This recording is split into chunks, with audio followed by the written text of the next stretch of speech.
இயேசுவின் ஆசி பெற்றவரே, புனித மரியே, இறைவனின் தாயே, பாவிகளாய் இருக்கிற எங்களுக்காக இப்பொழுதும் எங்கள் இறப்பின் வேளையிலும் வேண்டிக் கொள்ளும். ஆமென். அருள் நிறைந்த மரியே வாழ்க, ஆண்டவர் உம்முடனே, பெண்களுள் ஆசி பெற்றவர் நீரே.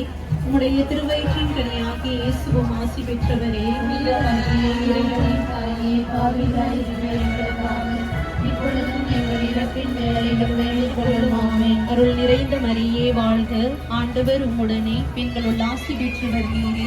உம்முடைய திருவயிற்றின் கனியாகிய